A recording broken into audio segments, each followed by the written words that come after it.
Sa loob ng libu-libong taon, ang bansang Iran ay naging sentro ng kapangyarihan, kultura at digmaan sa gitnang silangan. Bago ito tinawag na Iran, kilala ito sa buong mundo bilang Persia.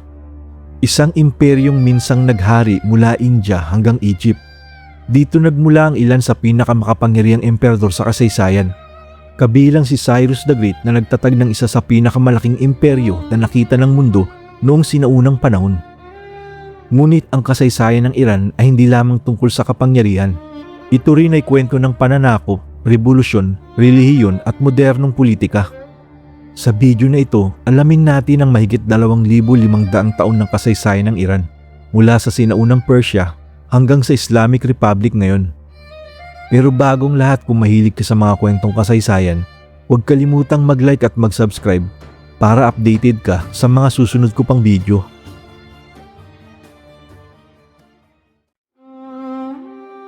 Mahigit 2,500 taon na ang nakalipas, bandang 550 BC, isang pinunong Persian ang bumangon upang pag-isahin ang iba't ibang tribo sa rehiyon. Ang kanyang pangalan ay Cyrus the Great. Matapos niyang talunin ang mga Medes, itinatag niya ang Achaemenid Empire, ang unang malaking imperyo ng Persia. Sa loob lamang ng ilang dekada, lumawak ang imperyo mula Asia Minor, Mesopotamia, Egypt at hanggang sa bahagi ng India. Ito ang naging pinakamalaking imperyo sa mundo sa panahong iyon. Isa sa mga kakaibang katangian ng imperyong ito ay ang kanilang toleransya sa iba't ibang kultura at relihiyon. Sa halip na pilitin ng mga nasasakupan, pinayagan ni Cyrus ang mga tao na panatilihin ang kanilang tradisyon. Dahil dito, tinawag siya ng ilan bilang isa sa pinakarespetadong pinuno sa sinaunang mundo.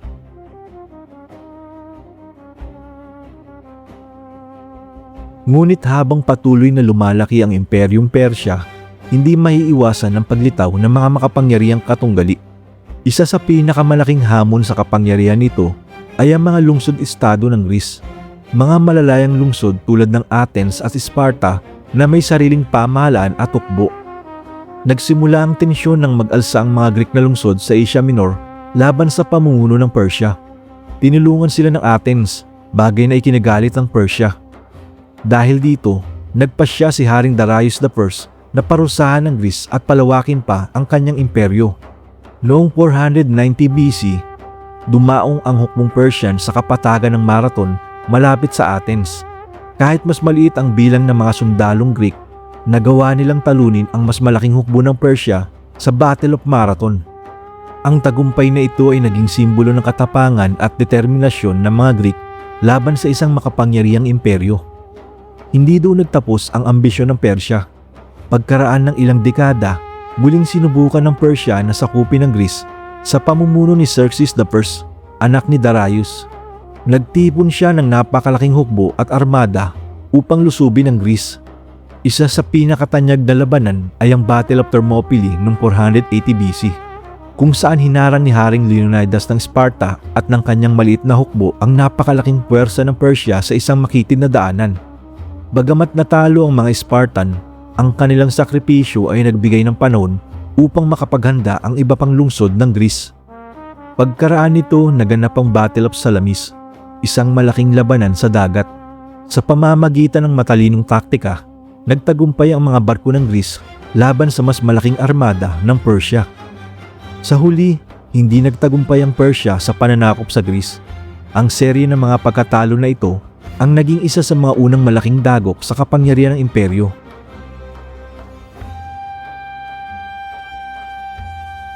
Mahigit isang siglo matapos ang mga digmaan laban sa Greece, patuloy na naging makapangyarihan ang Imperyong Persya. Ngunit noong 334 BC, isang batang pinuno mula sa Macedonia ang naglunsad ng isang ambisyosong kampanya laban dito. Ang kanyang pangalan ay Alexander the Great. Si Alexander ay anak ni Philip II of Macedon at naging hari sa murang edad na 20. Bata man, isa siyang mahusay na strategist at pinuno ng hukbo. Matapos pag-isahin ng mga lungsod ng Greece sa ilalim ng kanyang pamumuno, nagpasya siyang lusubin ang Imperyong Persya, ang dating kalaban ng mga Greek. Nagsimula ang kanyang kampanya nang tumawid ang kanyang hukbo sa Asia Minor. Isa-isa niyang tinalo ang mga puwersa ng Persya sa mga mahalagang labanan Tulad ng Battle of Granicus, Battle of Issus at kalaunan ay ang pinakamahalagang sagupaan, ang Battle of Gaugamela noong 331 BC. Sa labanang ito, hinarap ni Alexander ang hukbo ni Darius III. Kahit mas marami ang sundalo ng Persia, natalo sila dahil sa mas mahusay na taktika at disiplina ng hukbo ni Alexander. Matapos ang pagkatalong ito, mabilis na bumagsak ang kontrol ng Persia sa maraming bahagi ng imperyo. Nagpatuloy si Alexander sa kanyang pananakop hanggang sa marating niya ang kabisera ng Persia, ang Persepolis. Ang lungsod na ito na dating simbolo ng kapangyarihan ng Persia ay tuluyang nasakop kalaunan at sinunog. Sa loob lamang ng ilang taon, bumagsak ang napakalawak na imperyong itinayo ni Cyrus at Darius. Ang pagkatalong ito ang nagmarka ng pagtatapos ng Achaemenid Empire na namuno sa malaking bahagi ng mundo sa loob ng mahigit 2 siglo. Ngunit kahit bumagsak ang imperyo, hindi dito nagtapos ang kasaysayan ng Persia. Sa mga susunod na siglo, muling lilitaw ang mga bagong dinastiya at imperyo sa lupain ng Iran.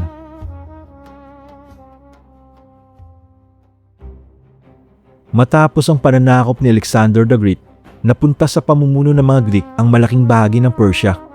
Ang mga teritoryong ito ay pinamahalaan ng dinastiyang Seleucid Empire na nagpalaganap ng kulturang Greek sa rehiyon. Ngunit hindi nagtagal nagsimulang lumakas ang isang bagong kapangyarihan mula sa silangan, ang Parthian Empire. Bandang 247 BC, pinatalsik ng mga Parthian ang pamumuno ng Seleucid at unti-unting nabawi ang malaking bahagi ng dating teritoryo ng Persia.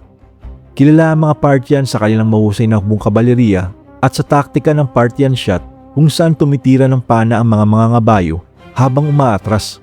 Dahil sa kanilang lakas militar, nagawa nilang mapanatili ang kalayaan ng Iran at muling mapalakas ang pagkakakilanlang Persian.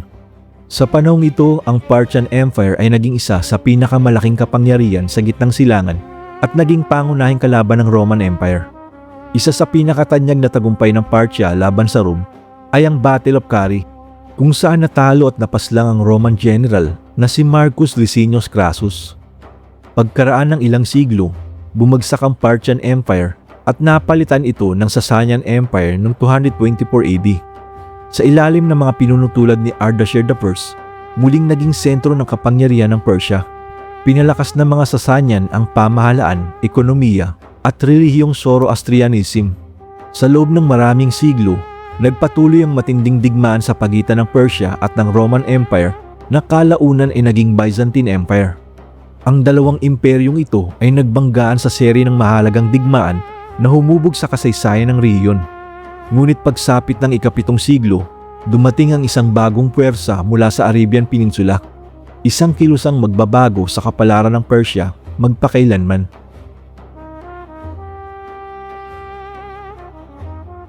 Noong 633 hanggang 654 AD, nagsimula ang malawakang pananakop ng mga hukbong Arab-Muslim sa Imperyong Persia. Sa panahong ito, pinamumunuan pa rin ng Sasanian Empire ang Iran. Ngunit tumihina na ito dahil sa matagal na digmaan laban sa Byzantine Empire at mga panloob na krisis sa pamumuno. Isa sa pinakamahalagang sagupaan ay ang Battle of Al-Qadisiyah, kung saan tinalo ng hukbong Muslim ang mga puwersa ng Persia.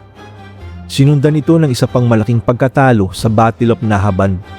Dahil dito, tuluyang bumagsak ang Sasanian Empire at namayapa sa pagkatapon ng huling hari nitong si Yazdegerd III. Sa ilalim ng pamumuno ng Rashidun Caliphate, naging bahagi ng lumalawak na mundong Islamiko ang Persia. Unti-unti ring nag-convert sa Islam ang karamihan sa mga Persian sa loob ng mga sumunod na siglo. Gayunpaman, hindi nawala ang kanilang sinaunang kultura. Sa halip, pinagsama ng mga Persian ang kanilang mga tradisyon, wika at kaalaman sa bagong relihiyon. Dahil dito, nagkaroon ng malaking impluensya ang Persia sa sining, agham at panitikan ng Islamic world. Kaya nananatiling natatangi ang Persian culture hanggang sa kasalukuyan.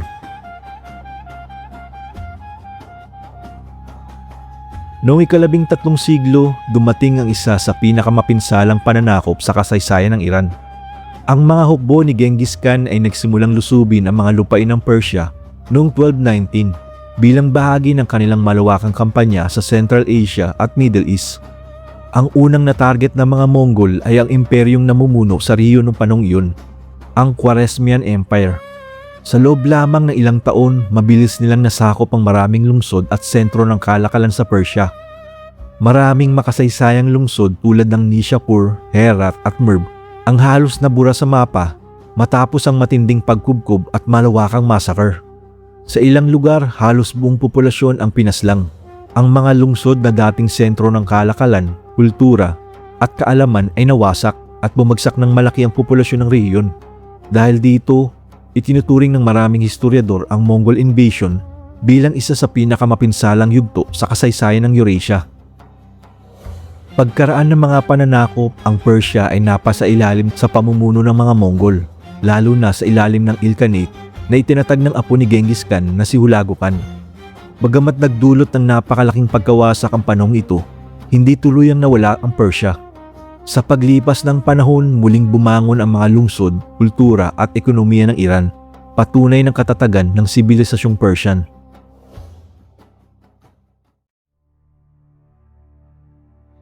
Noong 1501, itinatag ni Shah Ismail I ang Safavid Empire matapos niyang sakupin ang lungsod ng Tabriz at ideklara ang sarili bilang bagong Shah o hari ng Iran. Sa panahong iyon, karamihan sa populasyon ng Iran ay Sunni Muslim. Ngunit gumawa si Ismail ng isang napakahalagang desisyon na babago sa kasaysayan ng bansa. Ipinahayag niya na ang 12-bar Shia Islam ang magiging opisyal na relihiyon ng Estado. Ito ang isa sa pinakamahalagang pagbabago sa kasaysayan ng Gitnang Silangan dahil malinaw nitong pinaghiwalay ang Iran mula sa mga kalapit na kapangyarihan tulad ng Ottoman Empire at ng mga Uzbek na parehong Sunni. Upang patatagin ang bagong relihiyosong pagkakakilanlan ng imperyo, nagdala ang pamahalaan ng mga scholar ng Shia mula sa iba't ibang bahagi ng Islamic world at unti-unting pinalagaan ang pang-Shia Islam sa buong Iran. Sa loob ng ilang henerasyon, karamihan sa populasyon ng bansa ay naging Shia Muslim. Hindi lamang relihiyon ang nagbago sa panahong ito. Sa ilalim ng mga pinunong Safavid, lalo na si Shah Abbas I, umunlad ang sining, arkitektura, kalakalan at kultura ng Persia. Naging mahalagang sentro ng kultura ang lungsod ng Isfahan na kilala sa magagandang moske, palasyo at Persian art. Dahil sa mga pagbabagong ito, ang Safavid Empire ay naglatag ng pundasyon ng modernong pagkakakilanlan ng Iran. At hanggang ngayon, karamihan sa mga Iranian ay nananatiling Shia Muslim.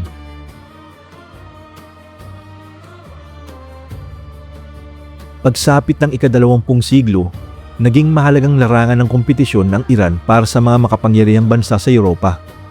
Dahil sa estratehikong lokasyon at likas na yaman nito, lalo na ang langis, nagkaroon ng malakas na impluensya ang United Kingdom at Russian Empire sa politika at ekonomiya ng bansa.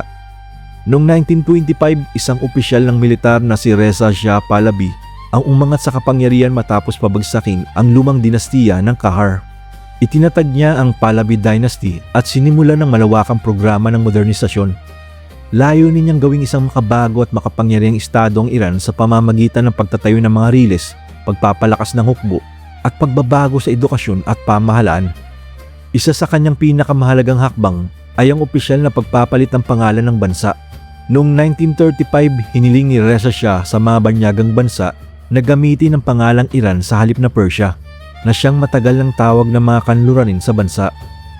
Ipinagpatuloy ng kanyang anak na si Muhammad Reza Pahlavi ang mga reforma at modernisasyon matapos ang ikalawang digmaang pandaigdig.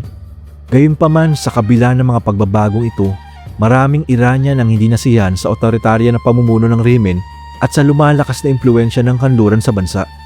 Ang lumalaking tensyon na ito ang maghahanda sa Iran para sa isang malaking pagbabago sa mga susunod na taon.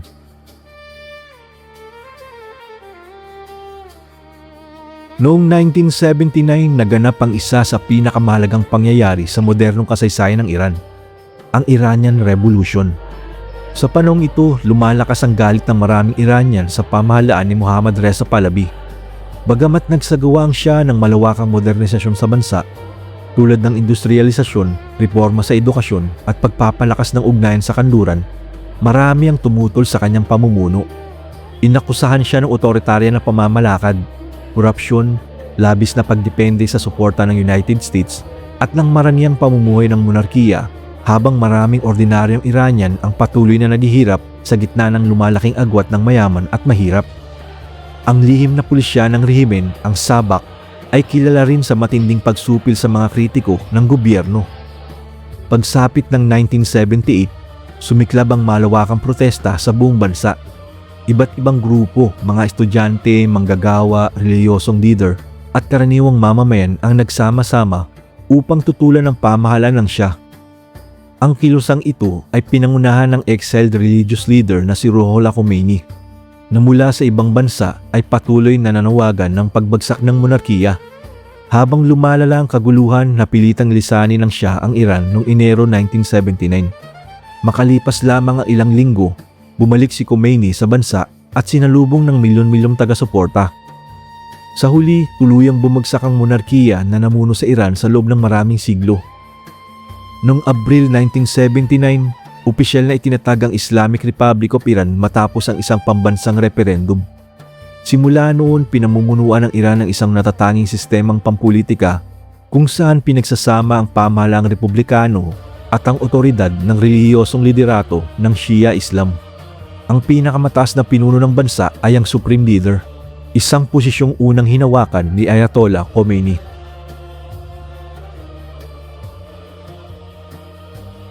Sa kasalukuyan, ang Iran ay nananatiling isa sa pinakamahalagang kapangyarihan sa Middle East.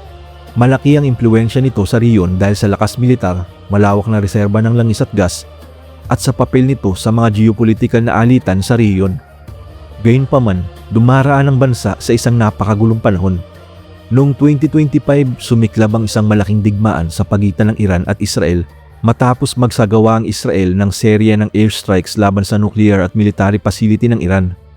Ngunit lalo pang lumala ang sitwasyon noong February 28, 2026 nang magsagawa ang Israel at United States ng malawakang airstrikes laban sa Iran. Target ng operasyon ang mga military base, missile site at matataas na lider ng pamahalaan. Sa mga pag-ataking ito, napaslang ang Supreme Leader ng Iran na si Ali Khamenei, isang pangyayaring nagdulot ng malaking krisis sa pamumuno ng bansa at nagpasiklab ng mas malawak na digmaan sa Middle East.